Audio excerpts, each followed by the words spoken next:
প্রতি বছর যারা ঢাকা ভার্সিটিতে চান্স পায় না, তুমি একটু খোঁজ নিয়ে দেখবা তারা সবাই এইচএসসি পরীক্ষাকালীন তারা প্রিপারেশন শুরু করে দিয়েছে। তারা কেউই হচ্ছে এমনটা করে নাই যে এইচএসসি পরীক্ষা শেষ হয়েছে তারপরে 2 মাস হচ্ছে আমি প্রিপারেশন নিচ্ছি, এমনটা মোটেও করে। তারা ম্যাক্সিমাম প্রশ্ন তুমি জিজ্ঞেস করে দেখো, তোমাদের এলাকায় যে ভাইয়ারা বাপুরা আছে যারা ডিউতে পড়াশোনা করতেছে বা যারা অ্যাডমিশন দিয়েছে, রিসেন্ট অ্যাডমিশন দিয়েছে, একটু খোঁজ করে নিয়ে দেখো যে তারা আসলে ঠিক কবে থেকে প্রিপারেশন শুরু করেছিল। আমি আবারও বলছি, যারা টপ করেছে তারা, এবং যারা নর্মাল সাবজেক্টে পড়াশোনা করতেছে, হ্যাঁ অনেকের ক্ষেত্রে ব্যতিক্রম থাকতে পারে, অনেকে হয়তো বা লাস্ট মধ্যে প্রিপারেশনে টপ করেছে, বাট সেটা ব্যতিক্রম, ঠিক আছে? এটা খুবই রেয়ার একটা কেস। বাট যারা আসলে টপ করেছে তারা কিন্তু আগের থেকে প্রিপারেশন নিয়ে ছিল। আচ্ছা, এখন তুমি হয়তো বা এসএসসি টেস্ট পরীক্ষা শেষ করেছো বা টেস্ট পরীক্ষা চলতেছে, ভাবতেছো যাই হচ্ছে আমি সামনে কি করব বা কী করা হচ্ছে গাইডলাইন দরকার।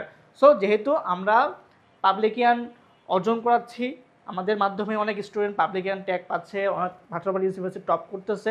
সো তোমাদের কাছে একটা জিনিস কথা বলতে আসছে ভাইয়া বাপুরা, যে তোমরা এখন থেকেই এই প্রিপারেশনগুলো শুরু করে দাও। দেখো আমাদের এই যে প্রি অ্যাডমিশন ব্যাচ, এখানে হচ্ছে আমরা 2 স্টেপে ক্লাসগুলো নিব। প্রথম স্টেপে হচ্ছে আমরা আমাদের এই যে এইচএসসির পরীক্ষার আগে আমরা আমাদের জন্য এই ক্লাসগুলো দেবো, অর্থাৎ বাংলা, ইংরেজি, সাধারণ জ্ঞান, এসির সাথে মিল রেখে আমরা অ্যাডমিশন ক্লাস দিব।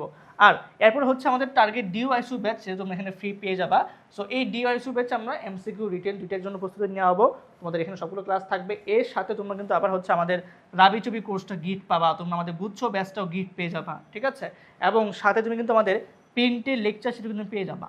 সো তুমি যদি চাও যে আমি এখন থেকে নিজেকে একটু একটু করে আগিয়ে রাখবো, অন্যদের থেকে কয়েক ধাপে এগিয়ে রাখবো, হ্যাঁ, মোস্ট ওয়েলকাম।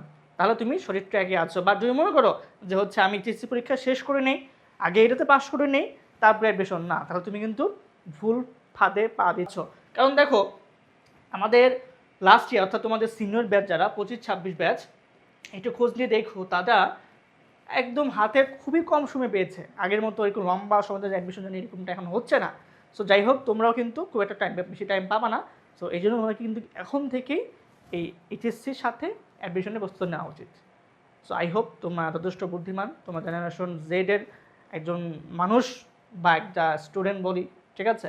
তোমরা যথেষ্ট বুদ্ধিমান। সো বুঝে শুনে সিদ্ধান্ত নাও, কারণ তোমার স্বপ্ন তোমার বাবা মার স্বপ্ন, অনেক কিছু কিন্তু দামি একটা কথা, ঠিক আছে?